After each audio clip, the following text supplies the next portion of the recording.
Bonjour à tous, bienvenue au balado La quête vers la sobriété avec Robert Piché et ses invités. Comme vous savez, on chemine dans le mode de vie des associations anonymes et pour ce faire, on a une méthode. Et pour ceux qui voudraient lire la méthode, vous avez juste à pitonner sur Google méthode AA et ça va vous donner exactement qu'est-ce qu'il y en est. Et cette méthode, elle est soutenue par 12 étapes. Et le but du balado, c'est de parler à chaque balado d'une étape. Aujourd'hui, on est rendu à la 5e étape. Donc, restez avec nous et on va parler avec mon invité aujourd'hui qui est Éric et mon fidèle collaborateur qui est un autre Éric. Mélangeant. Ça va être mélangé un petit peu. À bientôt.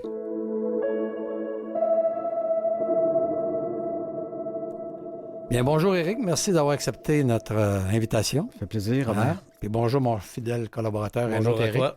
C'est drôle que vous vous connaissez tous les deux, hein? Parce qu'on parle souvent que dans le mode de vie des AA, quand tu rentres dans les fraternités, soit parce que les fraternités, ça couvre tout. Hein? Ça couvre l'alcool, ça couvre la drogue, ça couvre le sexe, ça couvre la dépendance affective, les pilules, le gambling. Tout ce qui chatouille. Tout ce qui chatouille, tout ce qui tout ce qu'on aime. Tout ce qu'on aime. C'est hein? ça. C'est ça qui est plate un peu. Puis, pour se supporter dans ce mode de vie avec la méthode, il nous conseille tout le temps de prendre un parrain. Et ça donne qu'Éric, notre invité, est le parrain d'Éric, notre collaborateur. C'est en plein ça. C'est ça, hein? Ça Ouais. fait plusieurs années ou plusieurs Ça temps? fait, ben nous, c'est particulier parce que moi, j'étais dans Havre, il y a 8 ans. Puis, Éric est arrivé, je l'ai revenu, accueilli. en fait. Je Ben, suis c'est ça, revenu. il est revenu. Je l'ai accueilli. Puis moi, comme de raison, dans ces années-là, je suis reparti. J'ai reconsommé encore. Puis quand je suis revenu l'an passé, Éric était là. Ouais, pour que nos auditeurs comprennent, c'est quand tu dis que tu es parti et revenu, c'est que tu as lâché le mouvement. C'est ça que j'ai recommencé Tu t'as à rechuté, consommer. C'est ça. Tu as commencé à consommer, puis après, tu as décidé de revenir un peu ce que l'autre Éric a fait aussi dans. C'est ça. Puis il dans m'a sa- accueilli. C'est juste pour dire que les associations, c'est plein d'amour. Il n'y a Ouais. pas eu de jugement. Il m'a accueilli, puis ça a été super. Ben, c'est un peu le but, la base des fraternités anonymes, c'est un peu ça. C'est... Ouais, puis moi, on m'a accueilli comme ça quand je suis revenu. Ah, ben oui.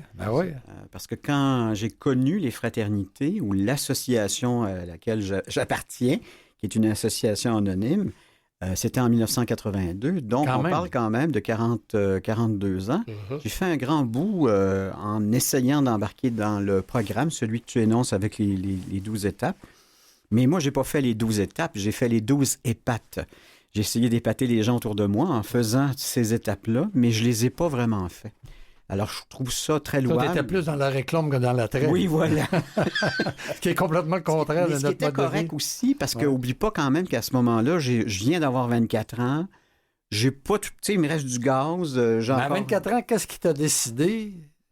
Qu'est-ce qui t'a fait comprendre? Comment t'as dit, j'arrête de consommer? Ben, quand on arrive dans ce genre d'association-là, c'est pas par vertu, hein. C'est parce qu'on a essayé toutes les autres portes, puis elles étaient barrées. Et la seule qui reste, souvent, c'est la fraternité que l'on Autrement dit, tu dis que tu as essayé choisit.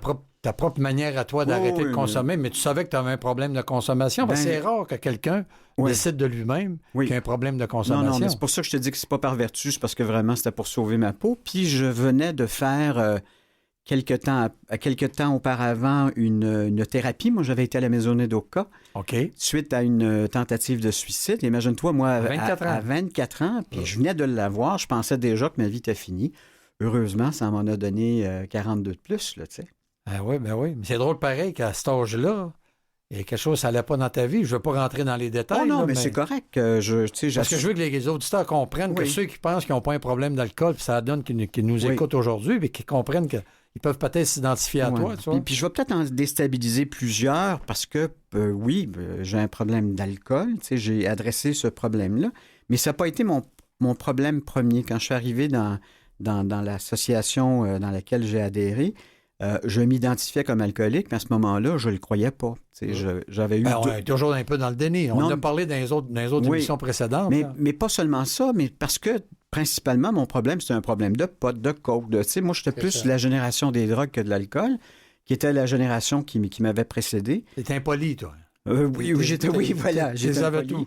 Je suis toujours... je Je suis toujours impoli, tu sais, parce que quand on fait du cheminement dans ce mouvement-là, puis dans ce mode de vie-là, c'est là qu'on s'aperçoit, puis tu le dis en début, c'est qu'on a de multiples dépendances. Mais ma première, ça a été, parce que c'était ma génération, le pot, le hash, la cocaïne, mais l'alcool, très peu. Ah oui? Quand je suis arrivé dans les premiers meetings, je me souviens que les vieux me disaient « T'as pas bu ce que j'ai échappé sur ma cravate? » Et il y avait raison.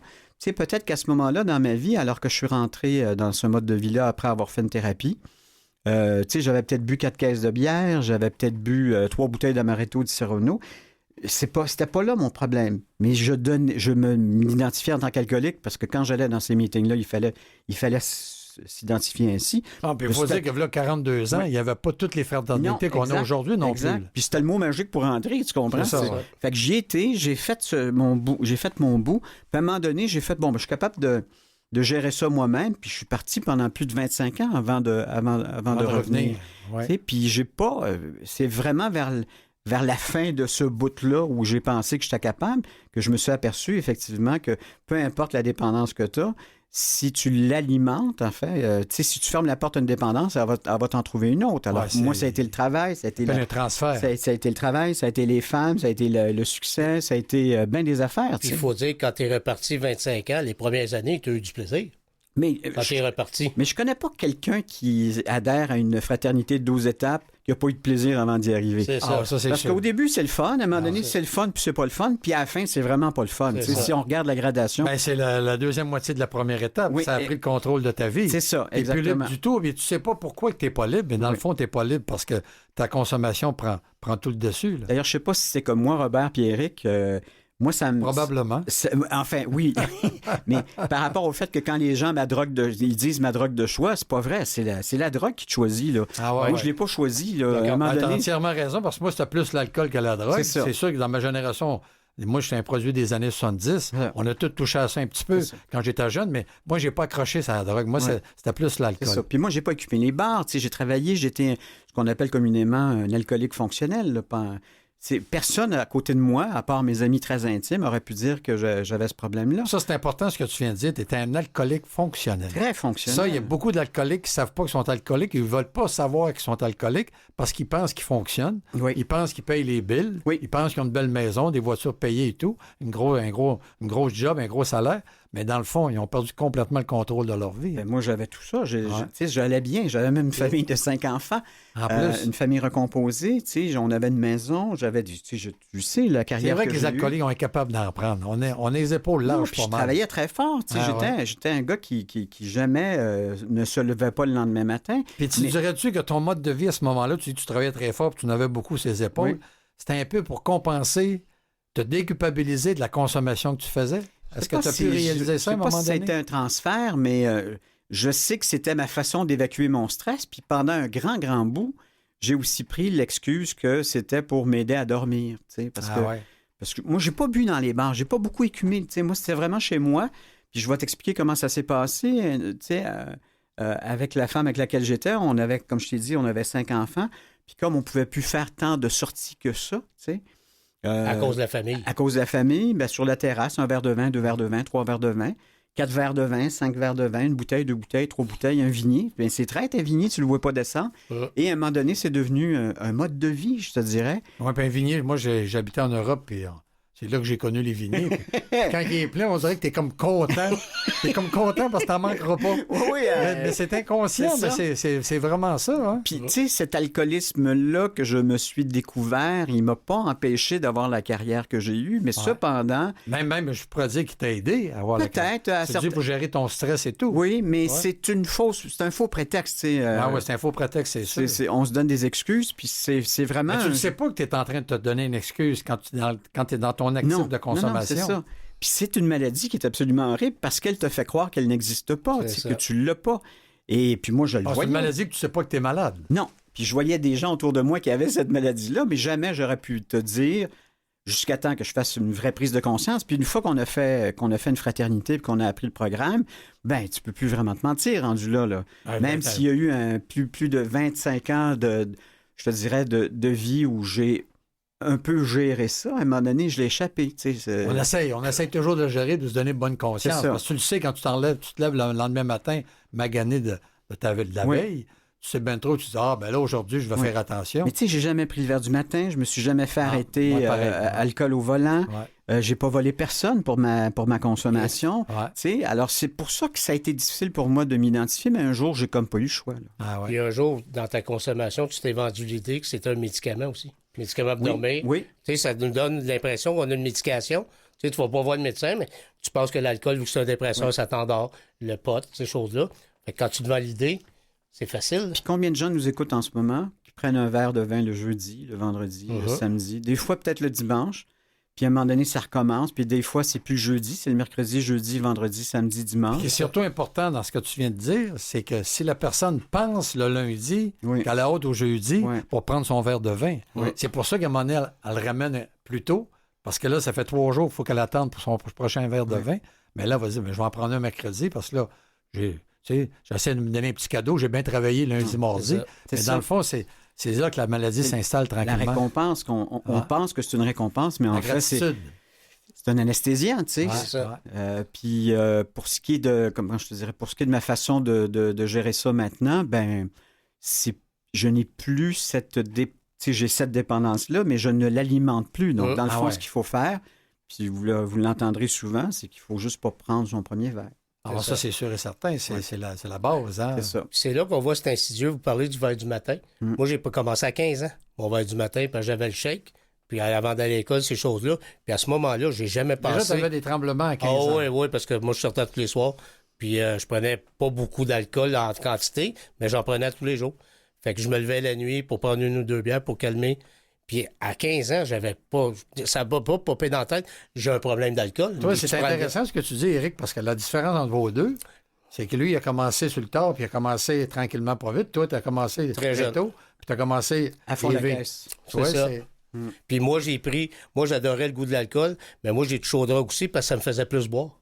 Ouais. Vous autres, vous êtes identifiés plus à une substance que l'autre, mais moi, c'était vraiment les deux en même temps. Les deux, plusieurs en même temps, parce que ça me permettait de boire plus.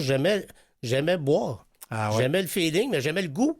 Parce que moi, quand je rentrais dans un restaurant, puis on commençait à faire des murs de décor avec des bouteilles de vin.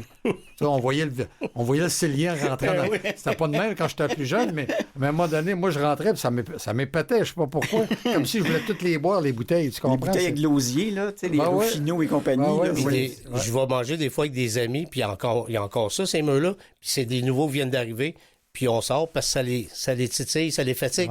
Puis c'est incroyable, c'est fort. Puis j'aimerais attirer l'attention sur le fait que c'est pas tant la substance que le comportement. Ah oui, mais c'est pour ça que tantôt je te parlais de l'obsession du prochain verre. La personne qui boit juste le jeudi ou le vendredi, puis à un moment donné, elle se met à boire le mercredi, à boire le mercredi, c'est parce qu'elle a cette obsession-là, elle a hâte d'avoir son prochain verre. Ça, c'est un des signes. Hein? Puis la différence, comme Éric, lui, était fonctionnel, moi, j'ai tout perdu. Puis on est alcooliques les deux. Oui. Tu sais, la maladie, ça fait pas de différence entre les classes sociales. Là. Ouais. Moi, j'ai pas tout perdu, mais c'est sûr que ça je fais pas semblant tantôt, tu parlais, moi aussi, c'est pareil. Je fais pas semblant que ça nous affecte pas. Là. Non, moi, quand j'étais jeune, j'aimais ça me mettre dans la merde.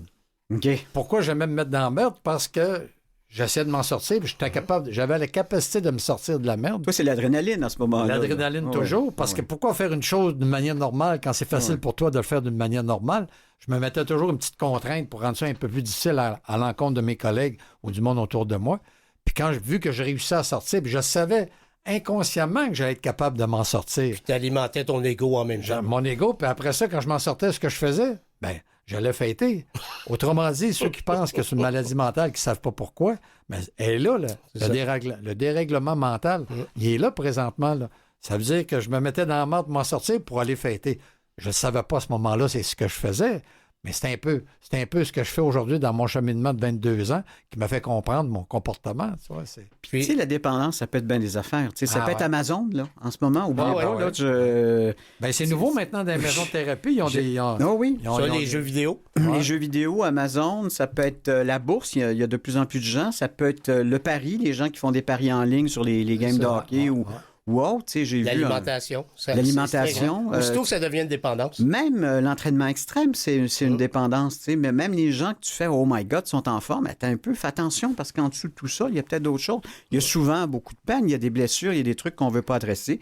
Puis, comme je vous le rappelle, c'est tout tous ces échappatoires-là sont des anesthésiants pour pas voir ce qu'il y a en dessous. Tu sais. Ben, c'est drôle que tu dises ça. Vous l'avez remarqué, moi, j'adore m'habiller. Ah, on n'avait pas remarqué. Oui, j'adore m'habiller. Pas du tout. Je te trouve très discret, d'ailleurs. Oui, je suis très... Ben, mon parrain, hein, il n'a pas de l'air excentrique, mais mentalement, il l'est quand même, là, pour m'accepter. Mes couleurs, c'est pas de te donner des non, c'est ça. Mais... Juste pour dire, quand je vais, tu sais, je magasine. Mais quand je vais pas bien, je magasine encore bien plus. Ah ouais. Parce que c'est pour aller chercher switch. comme. Ah c'est ouais. ça, comme Éric vient d'expliquer. Ouais. Je vais magasiner plus. Tu travailles un peu. Il y a une raison derrière de ça. Ouais, c'est sûr que. Moi, je pense qu'il devrait partir des groupes à Amazon. Ah, c'est ça. Tu t'es loué camion. Là, le voisin d'en face qui reçoit ça, là, mais à côté tout le temps. Amazon anonyme. Oui, c'est ça, absolument. Ben, c'est parce qu'ils font venir toutes là-dessus. Ouais. Moi, j'ai quelqu'un, là, la litière de chat. Tu sais, ils vont dans aucun magasin. Tout est arrivé par Amazon. Puis dis-moi donc, Éric, notre invité, dis-moi donc, quand tu as commencé à connaître les étapes, ça s'est passé comment dans ton cas? Tu parles la première fois ou la deuxième fois? La première fois. La première fois, je les écoutais. Je les aurais même réécrites, ces étapes-là, étant un journaliste. C'est vrai, quand on rentre dans le mode de vie, bien souvent, on veut changer. Puis quand je suis rentré dans un meeting... Moi, la prière de la sérénité, j'appelais ça la prière de la sénilité. C'était tous des vieux, je comprenais pas, je m'identifiais pas, je voyais pas ce que je faisais là, si ce n'est qu'essayer de réparer un peu ce que j'avais tout défait pendant un certain temps dans ma vie. Puis je me souviens, il y avait à quelque part, il était écrit « Je suis responsable ». J'ai fait « C'est ça, c'est de ma faute ». Tu comprends? C'est ça. Alors que c'est pas ça que ça veut dire. Susceptible en rentrant. Je suis responsable. C'est-à-dire que être responsable, c'est assumer ses gestes, assumer ses surtout dans la fraternité, c'est d'être responsable que si quelqu'un tend la main. Oui, aussi. Oui, absolument. Besoin d'aide, il faut que tu sois responsable que la main des A va être là pour lui. Tu sois toujours là, oui. Parce que je sais que t'es parrain pour plusieurs filles, je pense. Ah oui, j'en ai pas mal. Puis d'ailleurs, je sais pas si tu dirais la même chose que moi, puis c'est pas péjoratif ce que je vais dire là, mais j'en aurais choisi aucun d'eux. Mais eux m'ont choisi, puis je comprends après. C'est un peu de même, il faut que ça se fasse. Ben, c'est ça. Ouais. Faut pas que tu t'imposes en tant que parrain. Il faut que le type se réalise qu'il aime ta physionomie, il aime la manière que tu parles, il voit que tu as de l'air un peu sage, donc il veut aller vers toi pour avoir de l'aide. Puis je me reconnais dans eux parce que c'est sûr qu'on a des particularités quand quelqu'un est attiré vers toi et toi vers lui ensuite. Les atomes crochus, c'est ça, c'est sûr que nous, c'est pas le look qui a attiré. Là. C'est sûr et certain. Aujourd'hui, on est supposé parler de la première étape. On peut peut-être en discuter. La cinquième étape. La cinquième, excusez. Et la cinquième étape se lit comme suit. Nous avons avoué à Dieu et à nous-mêmes et à un autre être humain la nature exacte de nos torts. Ça, qu'est-ce que ça te dit, ça, cette cinquième étape-là? Ben, je l'ai fait souvent. J'ai fait quatrième. Quand on fait ce programme-là, on fait cet exercice-là. Surtout quand tu quittes et tu reviens. Ouais, oui, puis moi, je suggère ça peut-être, ça dépend bien sûr là, du vécu, mais peut-être de faire ça à peu près aux 2 ans, si jamais tu es dans un programme. Il y a souvent les gens qui rentrent dans notre programme qui disent « Le nouveau, fais pas ça tout de suite. » Moi, écoute, excuse-moi, là, c'est demain matin qu'il faut que tu fasses ça. Au moins qu'ils commencent avec la première étape, qui est la plus difficile à comprendre. Une fois que tu as fait un 2, 3, puis que c'est bien assumé, puis que c'est solide, va tout de suite dans 4, 5. T'sais. Mais ils sont difficiles, les 1, 2, 3, dans le sens que c'est spirituel. Oui. Tu vois, puis il faut que tu fasses confiance à quelque chose de plus grand que toi, mais il faut que tu le réalises qu'il y a quelque chose de plus grand que toi. Il ne faut plus que tu aies des réserves. Le plus important, c'est de ne plus avoir la réserve, c'est-à-dire de dire qu'un jour, tu vas reprendre un verre comme moi je l'ai eu à un moment donné, en me disant que j'allais contrôler ça. Si pour toi, c'est une évidence que cette dépendance-là, tu ne peux pas rien faire à d'autre que de simplement déposer les armes devant, là, tu as une chance. J'ai un de mes amis, c'est drôle que tu dises ça, j'ai un de mes amis, moi, qui est rendu mon filleul aujourd'hui, mais dans le temps, il ne pensait pas qu'il y avait un problème de consommation. Puis il m'appelle, il est en prison parce qu'il vient de faire un accident, puis il était en boisson, puis c'est une récidive. Hey. Puis là, il avait peur, là, il capotait, il était sur le gros nerf, puis il paranoïait, tu sais. Puis je dis, ouais, mais peut-être il faudrait que tu arrêtes de consommer. Je peux t'aider à sortir de là. Il dit, ouais, si tu me sors de là, j'arrête de consommer. T'es prêt à me vendre sa mère, tu comprends ça? C'est ce qu'on appelle les promesses d'ivrogne. C'est ça, puis à la fin de la conversation, c'est ce qu'il m'a dit. Il disait, es-tu en train de me dire que c'est fini pour moi, que dans 6 mois, quand je serai en party, dans un party avec des pitounes, je ne pourrai plus prendre un verre? Là, t'es dans la merde, tu m'appelles pour te sortir, je te donne la possibilité de t'en sortir, puis tu penses encore que peut-être dans 6 mois, tu vas pouvoir recommencer. Mais souvent, les gens pensent au sacrifice et pas tant à la récompense. Parce que pour chaque sacrifice, il y a une récompense. Si tu t'entraînes, tu vas avoir des muscles. Si tu dépenses moins, tu vas avoir plus d'argent, bon, etc., etc.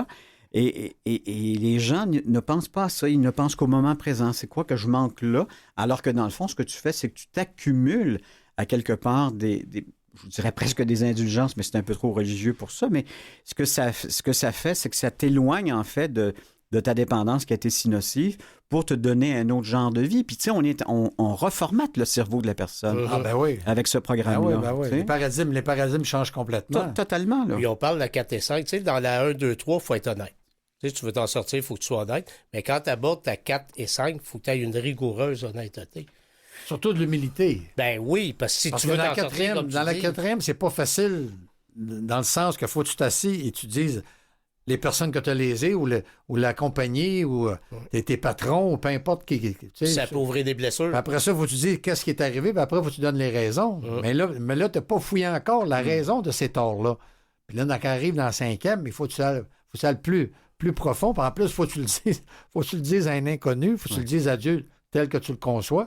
Moi, dans mon cas, c'est le parrain qu'on a connu tous les deux, Éric, Elfègère, c'est à lui que je me confie encore aujourd'hui. C'est lui qui est ma puissance supérieure. Et ça prend toute une honnêteté, puis une sincérité, puis de l'humilité. On n'est pas des experts dans comment se sortir du problème d'alcoolisme, mais on sait qu'on a une méthode appuyée par 12 étapes, et c'est ce qu'on fait présentement. Si tu permets, puisqu'on parle de la 5e étape, j'ai pris, parce que je lis aussi en version numérique, un des nombreux livres qu'on peut avoir, qui a pour nom les 12 étapes. Dans toute la littérature des associations anonymes. Les mots que j'ai surlignés, c'est d'abord et avant tout la 5e étape, le dégonflement de l'ego. Ouais. C'est une étape qui est indispensable à une sobriété durable et à la paix d'esprit, parce que tant et aussi longtemps que tu ne régleras pas ça. Quand tu as des choses dans ton placard et tu ne le dis pas à personne, c'est sûr et certain qu'à un moment donné, ça va te faire rechuter. Hein? Mais en même temps, pour l'avoir vécu à quelques reprises, c'est inquiétant, c'est angoissant d'aller raconter les recoins les plus sombres de sa vie, de sa personnalité. Le mot est exact, c'est pas une difficulté, c'est une angoisse. Une angoisse, c'est ça. À quelqu'un, des fois qu'on connaît pas ou des fois qu'on connaît puis qu'on veut pas décevoir. Et surtout dans ton cas, tu disais que tu avais très bien réussi, que tu avais tout ce que le monde peut te donner au point de vue matériel. Puis là, tu dégonfles ton ego pour aller dire complètement un inconnu. Oui. C'est quoi les raisons de ton tort, de tes torts? Mais tu sais, on a toujours de la poussière en dessous du tapis. Ah T'as beau passer, tu sais, il va toujours t'en rester. Ouais. Puis d'avouer ça à quelqu'un, puis il y a des affaires avec lesquelles soi-même, on n'est même pas capable de faire face à ça. Fait que tu n'iras pas le raconter à quelqu'un, sauf si tu veux vraiment faire un grand ménage. Tu sais, dans le fond, c'est un... Moi, ce que j'appelle ce mode de vie-là, c'est comme un sandblast. Là. Tu sais, tu vas sabler jusqu'au métal, puis après ça, tu vas mettre une petite couche de primer. Et ensuite, le reste du programme, c'est là que tu mets tes couleurs, mais c'est un passage obligé. Donc, il faut absolument... Puis comment choisir la personne qui va nous écouter? Ça avec, c'est une autre affaire. Mais il y a comme une chronologie pareille dans la 5e étape, parce qu'il faut que tu l'avoues à Dieu comme tu le conçois. Comme moi, ça, c'est facile à Dieu, parce que tu sais, c'est un peu... Ben oui, mais il faut que tu saches qu'est-ce que tu as à lui dire quand même. Oui. Puis après, dans la chronologie, tu te le dis à toi-même. Il faut que tu sois vraiment honnête avec toi-même, parce qu'on passe souvent dans la littérature que tu as mentionné plus tôt, la rigoureuse honnêteté. Bill W., le fondateur des A, il en parle souvent dans la littérature de la rigoureuse honnêteté. C'est quoi l'honnêteté? Ben, l'honnêteté, c'est notre évaluation du moment, en plus. Ouais. Parce que moi, ça a évolué. Ben, l'honnêteté, moi, je décris ça comme le type que tu demandes à un type de faire le ménage, mettons, dans une salle de meeting. Le gars, il balaye partout, puis là, il trouve pas de porte-poussière. Il voit un tapis. Il lève le tapis, il met la poussière en dessous du tapis, puis là, le monde rentre, puis ça monte juste dans bien propre. Puis là, il félicite le type en question, puis le type, il se bonce un peu, tu sais, il se bombe un peu le torse, puis il dit, hey, il est fier de lui, mais lui, il sait que la poussière qu'il a ramassée, il ne l'a pas ramassée, elle est cachée en dessous du tapis. Donc, tu reprends mon même exemple que de la poussière en dessous du tapis. Ouais. Donc, c'est important d'abord de choisir une bonne personne. Tu sais, des fois, on peut le faire avec un parrain, une marraine. Absolument, il conseille d'aller sur un parrain parce que tu l'as choisi, ton parrain. Mais aussi, tu peux le faire avec un ecclésiastique ou quelqu'un qui est complètement détaché de toi. Il y a certaines personnes dans certains meetings, dans certaines réunions, qui se l'offrent, qui sont habitués de faire la 5e étape avec des inconnus, tu vois. Eux sont prêts à t'accueillir, à t'écouter. Tu sais, tu peux aller à l'abbaye Saint-Benoît, là. Ah oui, en plus, ben oui. Il y a plein d'endroits comme ça, des monastères, des prêtres qui sont... de réflexion, de silence. Puis c'est pas une démarche religieuse à ce moment-là, mais ce sont des gens qui, dans leur code d'éthique, vont t'écouter, vont avoir de l'empathie parce que c'est ça, dans le fond, l'exercice. Peut-être te conseiller en cours de route, ça arrive. Mais il faut que tu conseilles le type qui te parle, qui se confie à toi. Oui. Tu essaies d'être capable d'être échangé. Il faut pas juste. Non, t'as raison. Faut pas que tu restes là pour le regarder puis rien dire en compte parce que lui,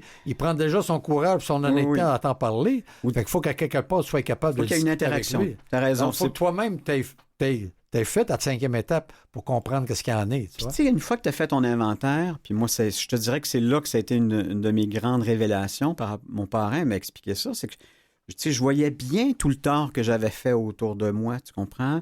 Puis les torts que les gens m'avaient fait, mais les torts que je me suis fait. Ouais. Ça, avec, c'est important. Ben, l'honnêteté, c'est un peu ça. C'est malhonnête avec les autres, mais honnête avec toi-même en partant.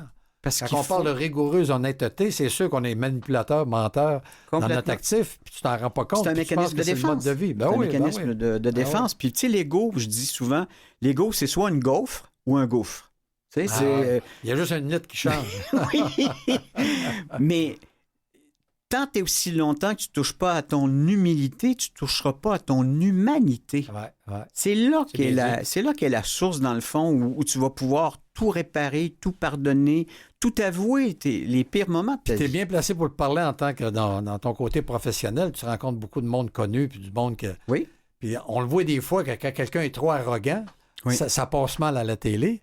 Puis s'il fait quelque chose qui n'est pas correct, puis après, il y a l'humilité de revenir, on est prêt à le pardonner. Oui. Mais s'il continue toujours avec son petit côté arrogant... Il va en manger une maudite. Ça ne passera pas. Non, ça c'est clair. Le monde ne lui pardonnera pas.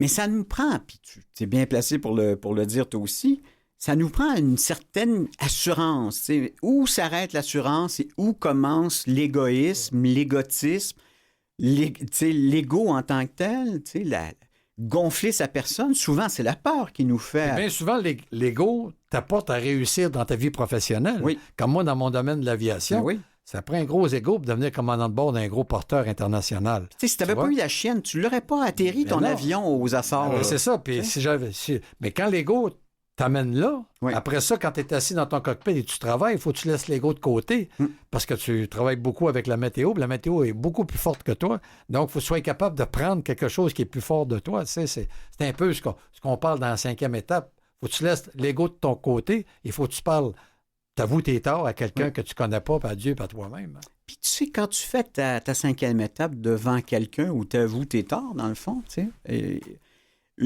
au fur et à mesure où tu fais cet exercice-là, c'est toujours pareil, tu sens tes épaules remonter, tu fais « Oh my God, OK ».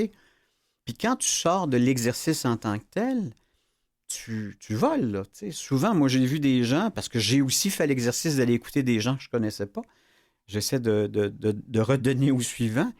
Et les gens sont transfigurés. Une fois qu'ils ont fait cet exercice-là, ce ne sont plus les mêmes. Parce qu'il y a vous quelque chose qu'ils n'ont jamais parlé à personne, vraiment à l'intérieur d'eux-mêmes. Hein, Puis tu sais, ce qu'on avoue, dans le fond, c'est bien bête. Non? Parce que la majorité des êtres humains, c'est à peu près, je te dirais, la dizaine... Je dis 10, mais c'est peut-être moins ça. Mais à peu près 5 à 10 émotions qui revient avec tout le monde. Ah oui, c'est pas quelqu'un qui a fait un meurtre, n'a jamais parlé à personne qui s'en est sorti. Rarement, c'est ça. Rarement, il y en a, là, mais... Rarement, c'est aussi creux que ça, aussi profond que ça. Exactement. Puis d'avouer ces secrets-là, les choses les plus sombres de sa personnalité, ben, ça fait qu'à un moment donné, on se pardonne. Tu sais, on a de l'indulgence avec... Moi, c'est l'indulgence que j'ai pognée en cours de route. Tu sais. J'ai beaucoup plus... Tu n'avais pas dans ta première tentative. Non. Mais j'étais trop jeune aussi. Mais tu sais, avoir de l'empathie pour soi-même, c'est important. Tu sais, moi, je fonctionne avec ce que j'ai aujourd'hui. C'est sûr qu'hier, tu sais, je regarde même l'année dernière ou même il y a 2 ans, j'étais pas la même personne que je suis aujourd'hui. J'ai évolué. Oui, c'est ça l'évolution. Tu parles d'empathie. Comme moi, les 18 derniers mois, je l'ai pas compté, mais j'ai vécu des choses difficiles dans le rétablissement. Puis pas par rapport à l'alcool, mais des choses personnelles. Puis je commence à me pardonner. Là. Je commence à faire le pardon. Puis c'est justement mon parrain ici aujourd'hui. Moi, ma 4e, je ne l'ai pas encore faite. Là. Ben, je l'ai faite dans le temps, c'était pas des vrais. Puis là, cet automne, parce que là, je suis en sursis. En tout cas, je suis en prison à la maison, ça fait que c'est plus difficile. Mais à partir de cet automne, je rentre vraiment dedans pour la faire justement accompagner de mon parrain. Par contre, moi, je connais ta vie, puis ce qui t'arrive présentement, c'est des petits cadeaux qui se te sont donnés pour le mode de vie que tu appliques. Oui. Hein, là, tu appliques la méthode et les étapes et tu essaies de rentrer dedans. Puis là, tu vois qu'il y a des résultats. C'est ça. Je me suis pas laissé démolir par les épreuves. J'ai continué, mais avec Dieu, avec ma puissance supérieure à moi, avec AA, puis avec les membres. Tel que tu le conçois, oui, c'est ça, tel que je le conçois. Tu sais, quand la vie te donne un coup de pied dans le cul, mais tu avances quand même au moins d'un pied à 2 pieds à chaque fois. Tu sais, c'est une image, là, mais moi, j'ai jamais avancé parce que j'avais une victoire. J'ai avancé parce que j'avais une défaite. Parce que je me suis aperçu à un moment donné que ce que je pensais... L'important, c'est pas de tomber, c'est de te relever et de continuer. Absolument. C'est très judéo-chrétien, mais en même temps, tu sais, il y a de grandes réussites, ça se bâtit pas sur le succès. Souvent, ça part d'une défaite. Puis ensuite, ça devient un succès. Mais moi, j'ai transformé toutes mes défaites en victoires. Toutes. Les grands hommes qui ont réussi, ils parlent toujours qu'ils ont eu des défaites avant de se rendre à leur réussite. Puis ce qui aide aussi, c'est que tu es supporté. Tu sais, autant toi, Robert, tu connais ma vie, toi aussi, Eric. Tu sais, ça allait mal, je vous appelais. Mais vous êtes là pour me réconforter, puis pas tomber dans la victimisation, puis continuer à avancer. Puis j'aime ce que tu dis. Malgré mes épreuves que j'ai eues, parce que tout le monde en a, mais j'ai avancé pareil, puis j'avais des moments de découragement, mais vous étiez là pour m'aider. Oh, mais la vie continue. C'est ça. Je veux dire, pas à cause que tu rentres dans ce programme-là que la vie va être belle, que tout est réglé. Oh non! La traversée du désert, t'en parles? Ben oui. La traversée du désert est là, puis il faut que tu fasses tes devoirs, puis il y a des efforts à donner. C'est ça. Il faut que tu sois capable, puis il faut que tu t'impliques toi-même. Il faut que tu sois en action. Parce que moi, quand je suis rentré en thérapie, comme toi un peu, Eric, pas pour la vertu, je voulais sauver ma job, tu vois. Puis je suis rentré un peu de reculons, dans le déni, bien entendu. Et je me disais, dans 10 ans, je recommencerai à consommer, puis personne ne va s'en apercevoir. Tu vois, là, tu es assis avec une trentaine de personnes que tu connais pas. Mais si tu étais en thérapie, parce qu'aujourd'hui, je partage une maison de thérapie, puis je leur dis, je suis certain qu'il y en a plusieurs d'entre vous qui n'ont pas d'affaires ici, puis sont ici pareil. Mais si vous êtes ici, c'est parce que vous avez un problème. Il y a quelqu'un quelque part qui vous a défini avec un problème, soit l'alcool ou la drogue, puis ils ont dit, t'es bien mieux d'aller en thérapie, tu vois. Mais tu continues à penser que t'es pas là pour ça. Mais c'est pour ça que c'est important de t'impliquer et de rentrer dans les étapes, comme tu disais tantôt, le plus vite possible. Puis que ça vienne de soi, tu sais. On peut pas tu régler... peux pas forcer. Non, tu peux pas régler ça. Si vous avez un membre de votre famille qui a un problème, peu importe la dépendance, puis que c'est vous qui lui poussez dans le dos pour aller faire cette démarche-là, bon, peut-être qu'au début, ça va marcher, mais à un moment donné, la personne, le naturel va revenir au galop, là. Parce que ça doit venir à... Faut que la personne prenne son bas fond. Faut qu'elle pogne le fond. Le fond n'est pas le même pour chaque personne. Non. Et comme tu disais tantôt, tu étais un alcoolique responsable. Donc, ton fond n'était pas plus bas, moins bas qu'un autre. Mais un autre, j'ai connu des filleuls que j'ai qui ont tout perdu. Oui, des millions. Femmes, enfants, l'argent. Le gars, il était ramassé dans la rue. Oui, absolument. Puis à un moment donné, il en est mort. J'ai pas réussi à arriver en temps. Puis finalement, il est décédé. Mais bien souvent, j'en parle. Moi, j'ai fait 12 thérapies que j'ai été envoyé pour faire plaisir à mes parents, la cause, ces choses-là. La 13e que j'ai fait, je me suis mis à genoux. J'ai demandé de l'aide. Je n'étais plus capable. C'est venu de moi. Ça fait 2 ans. Oh, mais c'est pas une chose qui se fait d'emblée en partant. Ah, absolument pas. Parce que t'es pas porté à dire que la vie de merde que je suis en train de vivre, c'est à cause de ma consommation. Ben, c'était pas pour ça. Au début, la 13e, là, je me suis mis à genoux, mais c'était pour mes filles. C'est ça. Moi, c'était pour... je vais y aller pour mes filles, pour pas les perdre. T'avais perdu la garde de tes enfants. C'est ça. Fait que c'était pour ça. Puis durant la thérapie, ça s'est transformé, le faire pour moi, pour être là pour mes filles. Moi, demain, on me donnerait une pilule pour régler mon problème, je la prendrais pas. Ah ouais? Parce que ce problème-là m'a amené vers la solution et la base de ma vie aujourd'hui. Tu sais, j'ai une façon de fonctionner que je n'aurais jamais eue si j'avais continué, même sans boire, là. Tu as un comportement aujourd'hui qui est plus facile d'écoute, plus facile de rencontre, plus facile de se faire ami avec. De tout. Que ce qu'on n'avait pas avant. J'ai une discipline de vie que je n'avais pas. J'ai vraiment une discipline de vie. C'est pour ça qu'on dit que c'est un mode de vie. C'est ça. Et dans le mode de vie, il faut que tu changes tes comportements. Puis changer tes comportements, c'est pas facile de changer les comportements, tout dépendant à l'âge que tu adhères à ce mouvement-là. C'est pas facile. Moi, j'ai connu ça à 49 ans. Mais j'ai 30 ans de consommation, 30 ans de comportement avec la consommation. Tu comprends? Fait que c'est pas facile de dire demain matin, je rentre en thérapie, j'arrête de boire. C'est sûr que la base, c'est ça. Il faut que tu arrêtes de consommer en partant. Mais arrêter de consommer, comment tu fais ça? Maintenant, comment tu te réajustes dans la non-consommation? C'est pour ça qu'il faut que tu rentres dans les fraternités. C'est pour ça qu'il faut que tu fasses... préférable. Ah oui, c'est pour ça qu'il faut que tu rencontres du monde comme toi, parce que bien souvent, tu es isolé. Moi, à la fin, je buvais 3 bouteilles de vin à moi tout seul. Tu comprends? Il n'y a pas de fun là à avoir, mais toi, tu pensais que tu étais correct, que les autres n'étaient pas corrects. Mais là, tu t'aperçois, puis c'est marqué dans les promesses, c'est marqué dans les traditions. Hein? La peur de l'insécurité financière, la peur des gens va disparaître. Hein? Mais comme Éric dit, tu sais, dans mes partages, moi, je le dis, je suis pas content d'être alcoolique toxicomane, mais je suis content de le savoir pour vivre le mode de vie. Puis moi, pour un gars qui a rechuté, je connaissais le mode de vie. J'étais peut-être pas honnête quand je le faisais, mais je connaissais le mode de vie. Puis quand je rechutais, j'oubliais tout. Fait que mettons que je prendrais une pilule, moi aussi, c'est sûr que je vais l'oublier, le mode de vie. Si je continue à boire. Oui, c'est sûr, je vais tout perdre ça.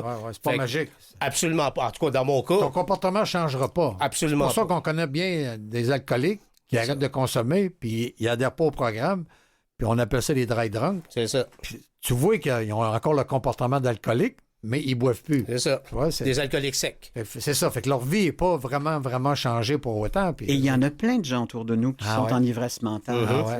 Parce que c'est quoi qui te gèle, toi? C'est quoi qui te gèle? Avec quoi tu te gèles? C'est-tu la vitesse? C'est-tu la colère? C'est-tu... etc., etc. C'est-tu les achats compulsifs dont on parlait tout à l'heure? Non, puis le mode de vie extérieur, on vit dans un mode de performance, de consommation matérielle. C'est pas croyable. Tout le monde va avoir son petit 15 minutes de gloire maintenant avec les réseaux sociaux. Fait que c'est sûr et certain qu'ils pensent tous qu'ils sont corrects dans leur mouvement. Mais à un moment donné, il faut que tu le réalises que ça va pas bien. Parce que nous, à la Fondation, ma Fondation Robert Piché, on a reçu beaucoup d'appels de dames, de madames qui sont désespérées parce que leur enfant reste encore chez eux, il a 25 ans. Il est dans le sous-sol avec le jeu vidéo. Il est dans le jeu vidéo, puis il fume son joint, puis il prend un coup, puis je sais pas quoi faire avec. Puis là, je me suis aperçu qu'il a volé de l'argent dans ma bourse. Qu'est-ce qu'il faut que je fasse, commandant? Ben oui, mais il faut que lui décide de lui-même d'arrêter. Tu sais, c'est ça qui est difficile. Je peux bien lui parler, mais ça ne veut pas dire qu'il va décider d'arrêter par lui-même. Vas-tu tomber dans la codépendance? Ouais. C'est ça aussi, parce que tu peux insidieusement être le vecteur de la dépendance de quelqu'un d'autre, parce que tu vas lui faciliter. Dépendance affective. Ben aussi, oui, mon Dieu, on pourrait en jaser longtemps de ça. On en a parlé tantôt, à un moment donné, quand les portes se ferment, c'est là que il n'y a plus personne autour de toi. Fait qu'il faut que tu t'en sortes. En tout cas, tu penses qu'il faut que tu t'en sortes, fait que tu vas vers une autre porte, comme les associations. Mais si les gens, comme tu dis, la mère, que son gars, elle ne ferme pas les portes, ces choses-là, il tombe dans la codépendance puis il continue sa consommation. Parce qu'il n'y a rien de plus manipulateur que quelqu'un qui a besoin de cette substance-là.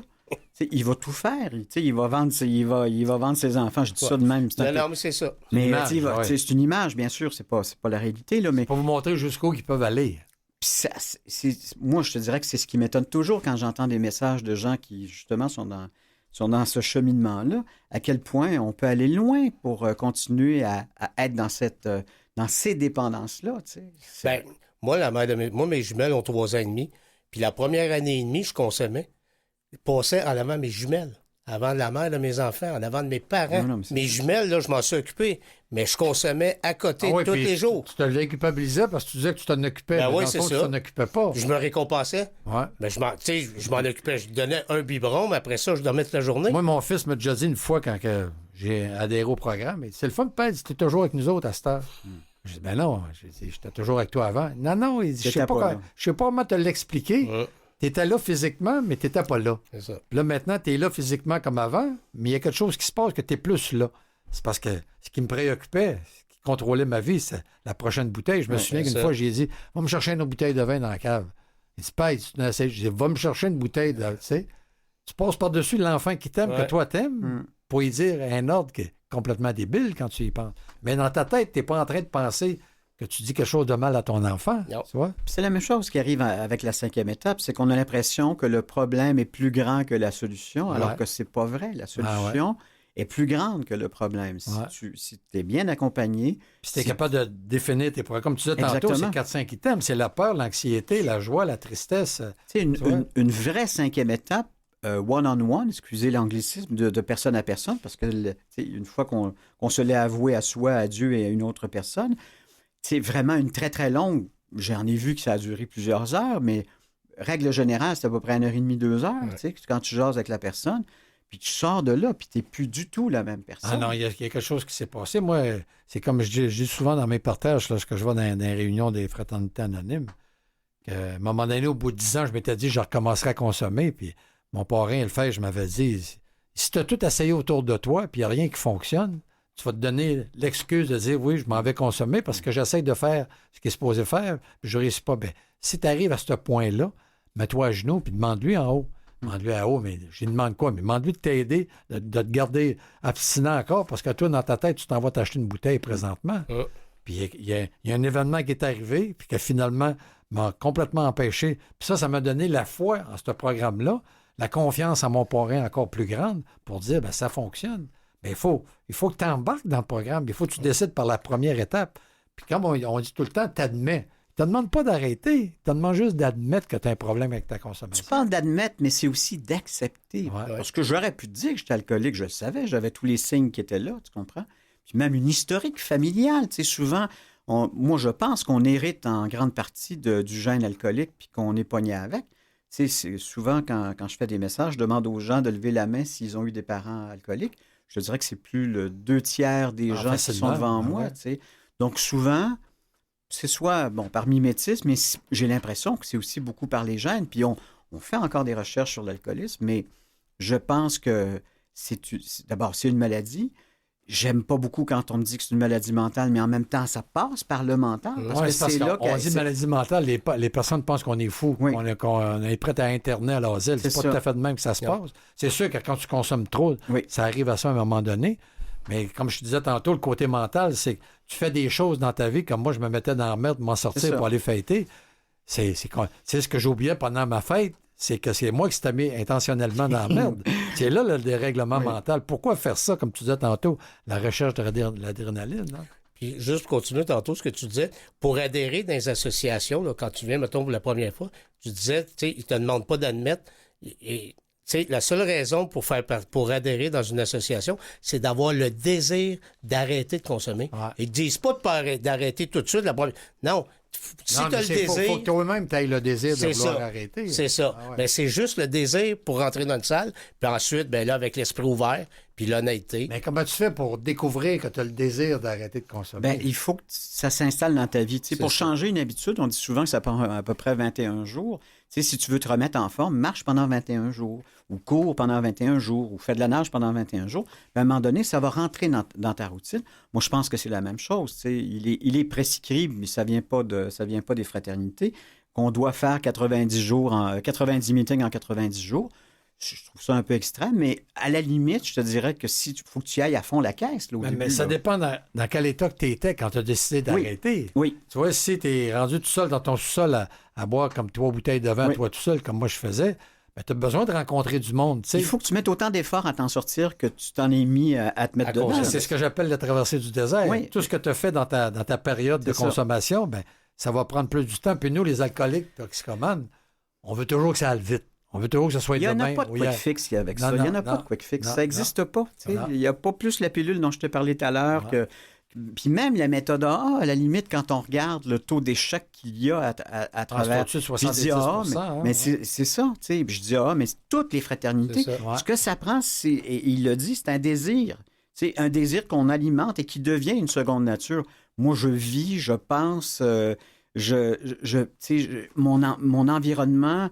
est fait de mon cheminement maintenant. Mais encore là, c'est laborieux de faire... de découvrir ton désir et de vouloir changer ton comportement. C'est laborieux. C'est long. C'est long.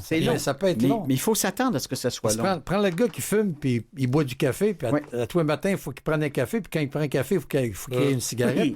Puis il décide d'arrêter de fumer parce que son docteur il a dit... Quand il va prendre son café, il va encore avoir un rush. C'est ça. Puis là, il faut qu'il arrête de prendre du café, mais il ne peut pas arrêter de prendre le café et la cigarette en même temps. Tu vois, à quelque part, il faut qu'il fasse... faut qu'il aille chercher de l'aide pour que quelqu'un le conseille comment faire... pour arrêter de fumer tout en prenant du café. C'est partout à travers le monde, c'est gratuit, même si tu as 0 argent dans tes poches, on va toujours t'accueillir avec un sourire, on va toujours t'offrir un café ou une tisane, tu auras toujours une place où t'asseoir, puis peu importe comment tu es, on va t'accepter dans ces salles de meeting-là. Peu importe la déchéance. Peu importe la déchéance, donc... Puis moi, j'en ai un de mes filleuls, écoute, il est arrivé, il était en morceaux, là, comme j'ai rarement vu. Il est en train de se rebâtir, mais c'est long, là, c'est long. Puis en plus, il y a des conséquences à avoir consommé pendant si longtemps. Donc, il faut aller voir le médecin, il faut régler ses affaires qu'on a laissé traîner pendant des années. Il faut aussi essayer de voir autour de soi les membres de la famille à qui on a fait de la peine. Donc, c'est un travail de longue haleine. Retrouver l'équilibre, tu sais. C'est de là l'honnêteté, la sincérité. Tu vois, nous, on n'est pas des experts, comme je Je continue à le dire, mais on sait par où qu'on a passé pour cheminer, puis on comprend que la méthode, puis que les étapes appuyées par les 12 étapes, te sert à te sortir de ça. C'est un bon canevas pour partir. C'est une belle recette, elle fonctionne. Oui, puis il y a de l'historique, hein? Ça fonctionne depuis 1935, puis ça a sauvé des millions de personnes. Puis le taux d'échec ne devrait jamais rebuter quelqu'un, parce que si tu penses au taux de réussite, on ne ferait jamais rien dans la vie.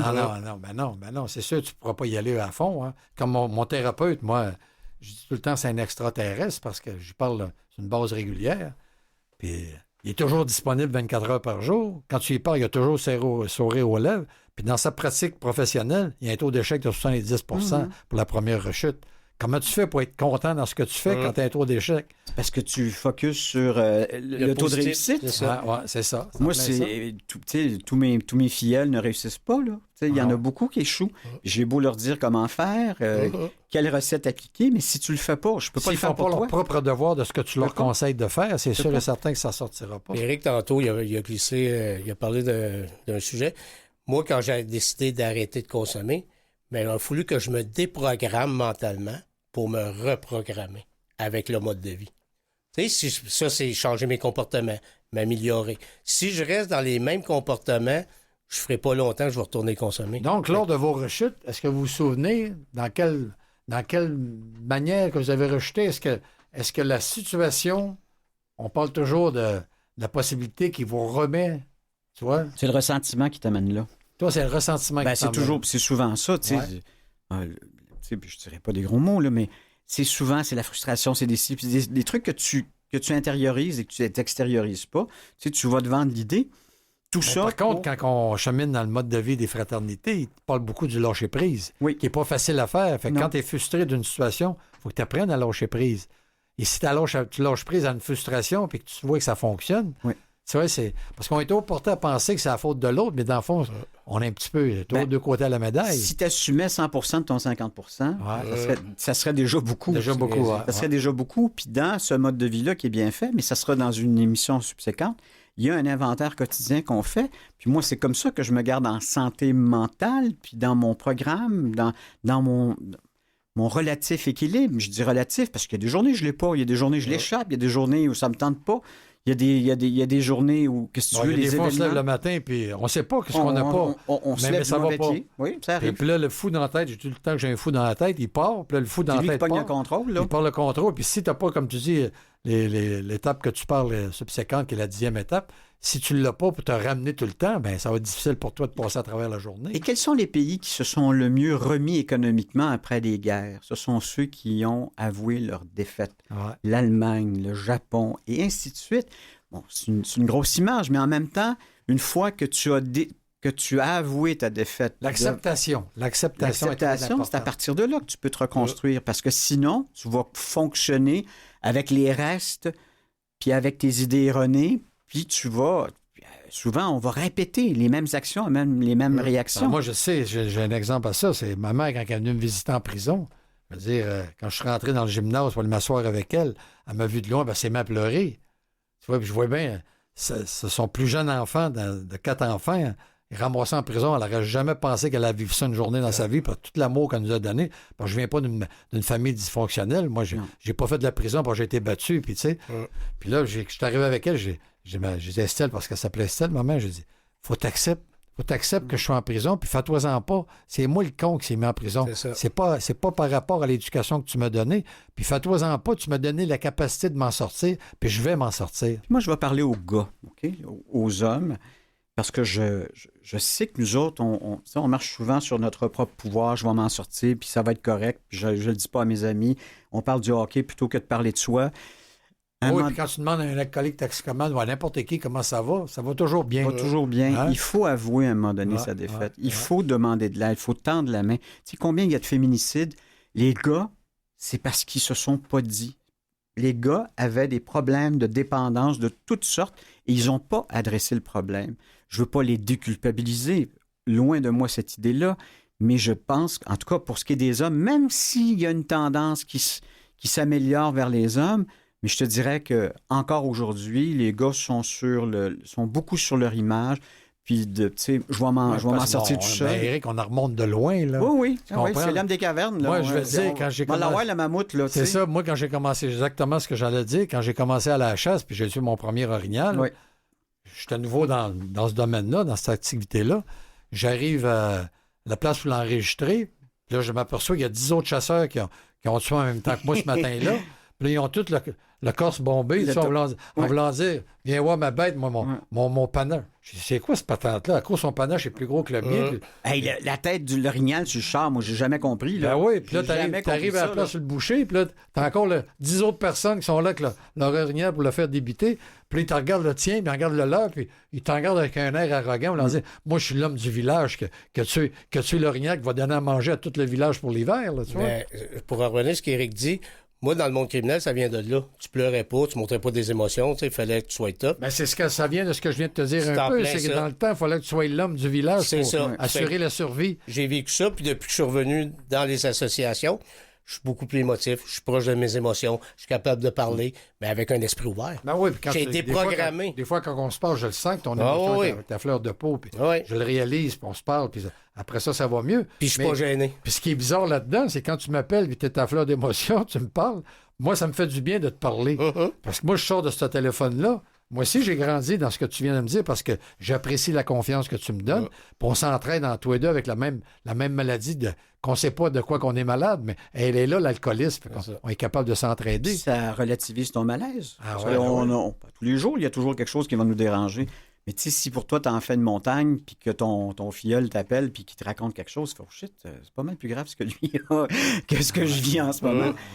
Ou c'est l'inverse, mais bon. Puis par le fait même, je le sais que si j'ai un problème, je peux l'appeler, puis il va réagir de la même manière. Puis ça m'a fait, comme tantôt, on disait que dans la 5e étape, il faut que tu avoues à quelqu'un, un autre être humain, pourquoi ça va pas. Puis parler, c'est très important, ce que tu viens de dire tantôt. C'est la thérapie de la parole. C'est ça, oui, qu'on n'est pas... qu'on parle pas. Même Freud en parle beaucoup, de l'histoire de parler, d'avouer tes torts, d'avouer ce que tu n'es pas capable de dire à personne. Puis quand tu es capable de le dire, ça va toujours beaucoup mieux. Moi, je pense qu'on devrait juger les gens par leur degré d'humilité.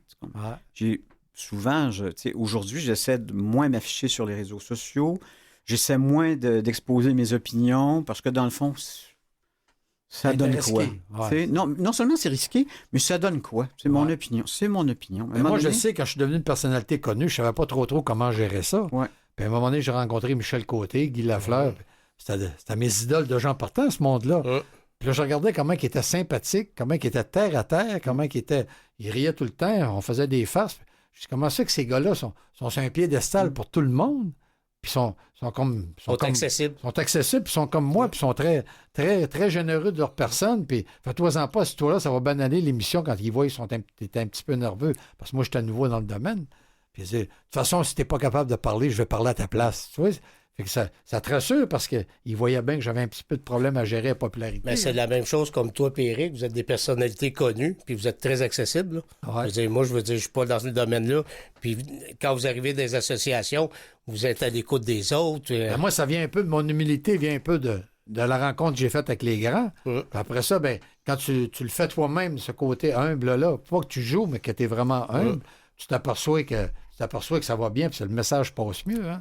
Moi, j'ai toujours dit que les plus grands sont les plus simples. Puis tu sais que j'ai œuvré toute ma vie et je continue à le faire, à faire des entrevues avec des personnalités. Puis ça se confirme, tu comprends? Moi, j'avais plus de facilité. Je peux te donner un exemple. Mais écoute, tu peux en avoir. Tu sais, je peux te parler de Charles Aznavour, je peux te parler de Gilbert Bécaud, de Raymond DeVos. Tu sais, j'en ai fait, là. Tous les plus grands, là, mais vraiment les plus grands, je les ai tous rencontrés. J'avais une facilité à faire des entrevues avec eux. Souvent, ce que j'avais pas, c'est une facilité avec celui qui commence. Parce qu'il est petit nouveau qui vient d'avoir un gros succès. Qui vient d'avoir un gros succès parce qu'il est sur l'image. Qu'est-ce que je vais dire, comment je vais le dire. L'argent commence à rentrer. L'argent commence à rentrer, la tête enfle. Puis, tu sais, l'humilité, on n'attrape pas ça. Ça devient... un mode de vie. C'est pour ça que les 4 premières étapes qu'on a parlé dans les émissions précédentes t'amènent à cette humilité-là. Pour la 5e étape qui te permet d'ouvrir et de parler, vraiment donner tes torts. C'est quoi la base en arrière de tes torts? Puis si tu as de la difficulté avec l'idée de croire en une puissance supérieure, un Dieu, je te dirais que Moi, je l'ai transformé un peu, même si j'ai pas tant de difficultés. Moi, j'ai pas été élevé dans la religion catholique, pas du tout. Mon père était athée. D'ailleurs, longtemps, il me dit que je n'étais pas baptisé alors que je l'avais été, mais bon, c'était parce que c'était ses croyances, là. Mais moi, je me suis fait... Ça devait être probablement contre son gré quand c'est arrivé. Ouais. Oui, c'est ça. Ouais. Moi, j'ai un GPS.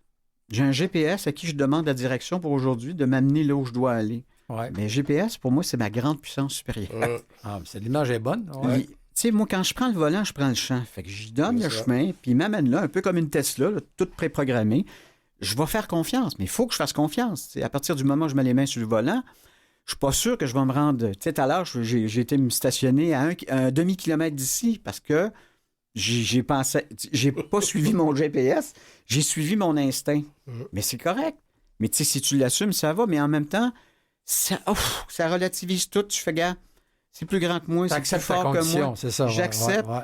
Même si j'ai pas la réponse aujourd'hui, je sais qu'à un moment donné, ça va faire du sens. Peut-être pas aujourd'hui, mais peut-être dans une semaine, 2 semaines, 1 mois, 2 ans, 3 ans. Tu sais, moi, tout ce que j'ai eu peur de perdre dans ma vie, je l'ai perdu. Et à chaque fois, j'ai eu mieux. Donc, il faut que tu sois réveillé, il faut que tu sois alerte à ce qui se passe autour de toi. Parce qu'on parle souvent des expériences spirituelles. C'est ça, il faut que tu sois réveillé à ça. Puis il faut que tu le remarques quand ça t'arrive. Il faut l'accueillir. Il faut accueillir le changement. Ouais, la vie est un constant changement. Si tu tanques, si tu te crampes dans une position, c'est là que souvent que tu vas, comment je te disais, tu vas souffrir parce que tout change autour de toi. Tu es dans un manège puis ça tourne. Fait que embarque pas dedans. Là. La vie, c'est ça. Il y a des hauts, il y a des bas, puis ça vient avec. Oui, mais mes chers Éric, on arrive à la fin de notre émission. Hein, quand on parle entre amis, une discussion franche, honnête et sincère, le temps passe toujours vite. Hein. Je pense qu'on a fait... Ça a flyé pour utiliser l'image du commandant Piché. Rester dans le domaine. Hein. Donc, j'aimerais dire que ce balado est une production du Canal M. Je remercie mon invité Éric. Merci. Hein. C'était très sympathique de jaser avec toi. Mon fidèle collaborateur, l'autre Éric. Hein. Merci, Robert. Moi, c'est avec un C et un K, parce qu'Éric, c'est un K. Ah oui, c'est ça, ça bien dit. Nathalie Barrette à la recherche, bien entendu. Mathieu Tessier, mon patron, Henri, qui n'arrête pas de me flasher le temps pour être sûr et certain qu'on rentre dans les temps. Julie Ormelet, qui est la chef du contenu numérique. Et Jean-Sébastien Ledberté, le chef de diffusion technique. Et bien entendu, le grand Manitou, Philippe Lapointe, directeur du Canal M. Là-dessus, je vous remercie. C'est Philippe. Oui, c'est Philippe. Je connais très bien. Philippe est connu dans le milieu. OK. Ouais. Puis en plus, je donne le numéro de téléphone pour ceux qui pensent d'essayer de trouver ou qui posent une question, est-ce que je suis un alcoolique? Bien, vous pouvez aller au numéro de téléphone de 1-866-544-6322. 1-866-544-6322. Vous pouvez aller sur Google puis donner la méthode, .a, puis ça va vous donner exactement tout ce qu'il y a à dire. Oui. Puis là, il y a toujours des petits questionnaires dans les sites des fraternités anonymes. Il faut poser la question, si vous avez un problème, puis vous doutez que vous avez un problème, allez sur les sites, faites un peu de recherche, vous allez voir que ça va bien. Là-dessus, je vous remercie les deux. La semaine prochaine, on va parler d'une autre étape. Je peux vous redire la 5e étape que nous avons vouée à Dieu, à nous-mêmes et à notre être humain, la nature d'un auteur. La semaine prochaine, on parle de la 6e étape. Nous étions tout à fait prêts à ce que Dieu élimine tous nos défauts. Fait qu'on pourra en jaser amplement avec un autre invité. Oui. Hein, la semaine prochaine. Avec Benoît. Fait que là-dessus, je vous remercie. Je vous souhaite une bonne fin de 24, comme on dit dans les fraternités anonymes. Merci, Robert.